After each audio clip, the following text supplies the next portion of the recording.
Ano na naman binili mo, ninyo? So, meron akong isang problema dito sa setup ko, which is itong table ng keyboard and controller ko.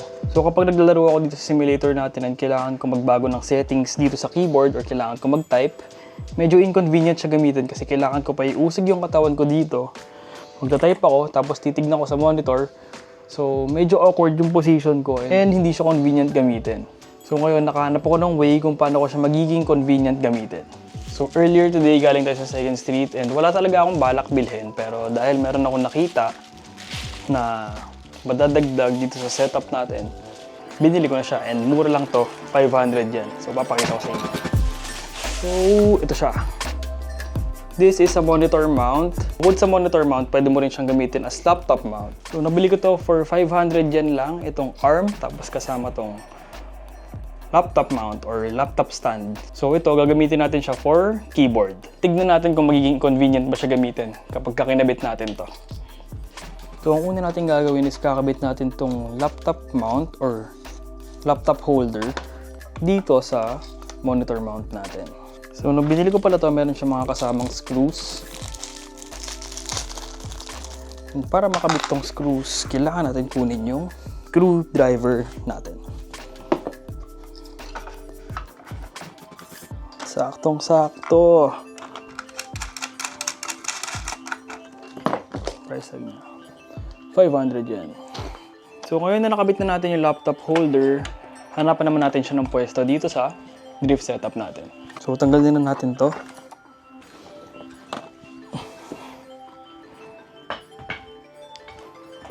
So ito yung bracket na ikakabit natin para makabit siya dito, and iniisip ko pa kung saan ko siya ikakabit, kung dito ba or dito sa kabila.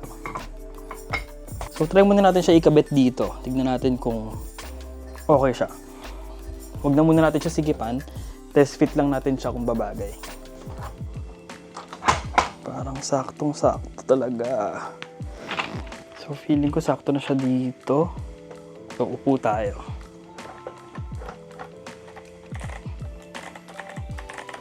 Okay!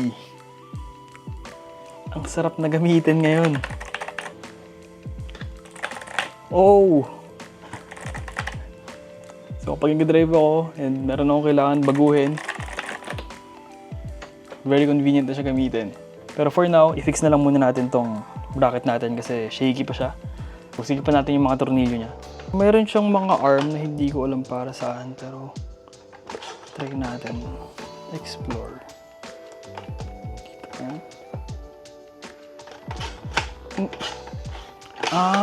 Okay.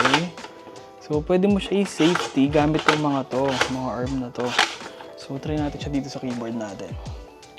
Ito yung keyboard and pwede mo i-stretch to. Kapag i-stretch mo to, pwede mo siya isagad dito. Okay. So, kapag ginabit mo siya ng ganyan, fix na yung keyboard. Di siya mahuhulog. Solid. So, di siya mahuhulog. Okay. Tapos itong controller na to, dito natin siya lalagay na lang. So kung nagtataka kayo kung bakit ginagamit ko itong controller na to, ito yung ginagamit ko na mouse para sa PC ko. So gagawa ko ng separate video kung paano ko ginagawang mouse tong trackpad ng PS5 controller ko.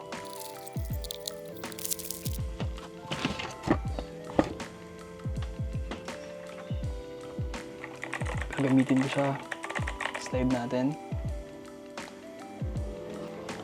At kapag kailangan ko siya gamitin, usog ko lang konti. Type ako. Goods. So after ilang minutes lang, ito na siya. Our DIY keyboard mount.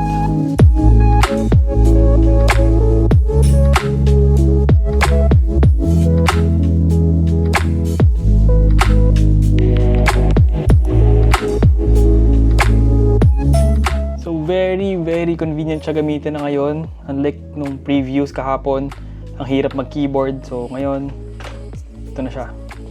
Pagka kailangan ko mag-type, usog ko lang ng konti, pwede na ulit ako mag-drive dito sa simulator natin. If it works, it works.